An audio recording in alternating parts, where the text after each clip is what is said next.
The question of the princes in the Tower is central to this period of history. You can't think about it without forcing yourself to take a position on it. They either died, or they were murdered, or they escaped, or one of them did.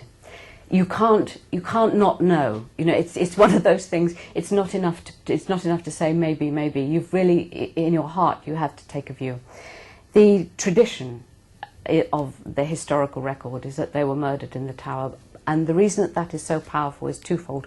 One is that the person who is telling us this tradition are the Tudor historians, and for them it is essential to say that there is no Prince of the House of York alive, because if you do, you're opening the door to people saying, well, I am he. Hurrah! Now we'll have another battle. So they've got to shut down any suggestion that there are any survivors, and they do that by producing this account of them being smothered in their beds, of them being buried under the stair in the Tower, and then, because the record is so rubbish, mysteriously exhumed and buried in the Thames by a friar who thought it would be a good idea. What?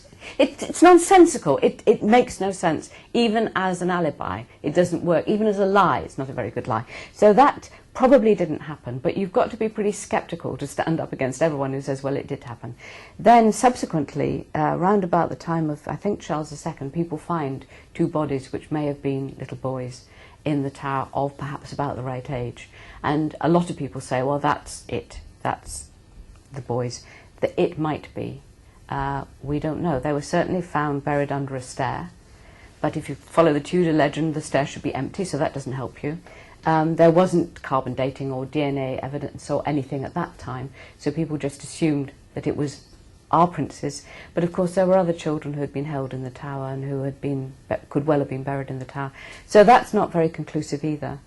My real belief is that Perkin Warbeck, the great terrifying pretender for Henry VII, who so nearly took power and was acknowledged as a prince by the Holy Roman Emperor, the King of France, the King of Scotland, and possibly the King and Queen of Spain. I think he may have been Richard.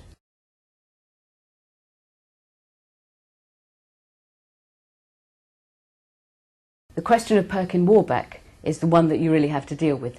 Perkin was the pretender that terrifies Henry VII, who actually has to finally be defeated. He was recognised as Richard, the youngest son, Richard of York, by the Holy Roman Emperor, by the King of France, by the King of Scotland, probably by the King and Queen of Spain, and certainly by the aunt, the York aunt, who's then a Duchess, Margaret of York. That's a lot of people believing that he is Richard the Prince and therefore the true heir to the throne. In a sense, we have to account for that. If you think that he was indeed the York Prince, and I do, then you have to say, well, how did he get there? His own confession doesn't make it clear. So I suspect, if I had been her, if I had been Elizabeth Woodville, one of my sons is in the Tower in the keeping of Richard III, and I don't trust him as far as I can throw him. One of my sons is safe with me. Am I going to hand him over? Would any woman hand him over? It's not even that she might love him. It's that he's the only son she's got left. Any woman of any sense would do anything rather than hand him over, as in the Tudor record she cries and does. Elizabeth Woodville is not a woman who weeps and puts a hand out to defeat. I think she smuggled him out the country as soon as she could.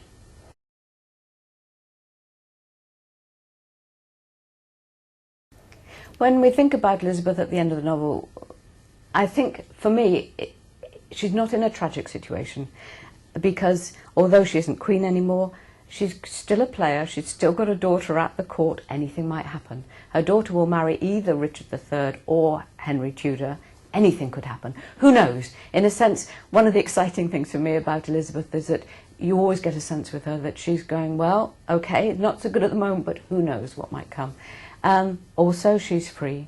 She's settled herself in a very nice house in the heart of England, and she has her son. And it seemed to me in a way that the tragedy of the princes in the Tower is absolutely subverted if one suggests that one of them escaped. So the close of the novel, really, which is her delighting in the presence of her little boy. Just seemed to me hugely moving. That seemed to me to be the happiest ending I could get to in this novel.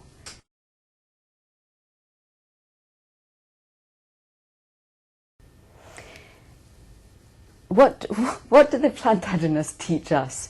I think probably, well, if they were telling us good things, they would tell us to be braver and bolder and more decisive. And, you know, we are cursed by the invention of psychology. So we really are aware that we are in two minds always about everything. The Plantagenets didn't have a consciousness about that. They don't have a theory about consciousness like that. They just go, I feel like I'd like that, I think I'll have it. And sometimes they go, God wouldn't want me to do that, so perhaps I won't. And sometimes they go, God wouldn't want me to do this, but I will, and if I'm damned, I'll do it anyway. So you've got quite a direct connection between decision and action, which I find very liberating. I love it about them. In terms of being bad, that works both ways, of course. They do go, I think I'd like to be King of England, I'll kill the current king, and then I will be.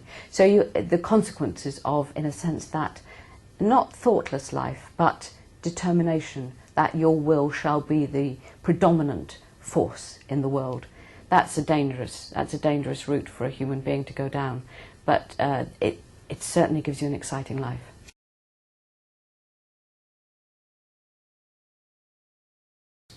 I think the Plantagenet men have this directness which comes from being able to exercise power, and because they're the ruling family most of the time, and they're ruling England as monarchs, they have an absolute direct access. They are the fount of law, order, justice, patronage, wealth. If you're king, you own everything. If you're queen, you own pretty well everything as long as he remains king, or as long as you remain absolutely recognised as his queen in favour. So the women's life is, in a sense, much more nuanced. It's much more dangerous. Physically, you're always in much more danger, even in peacetime, because you're still having to face childbirth every year or every other year. It's much more risky because the favour of men and the power of men is absolutely overwhelming. So in a sense, even when you're Queen of England, you're still living under an incredibly dominant patriarchy. So the sense of having difficulty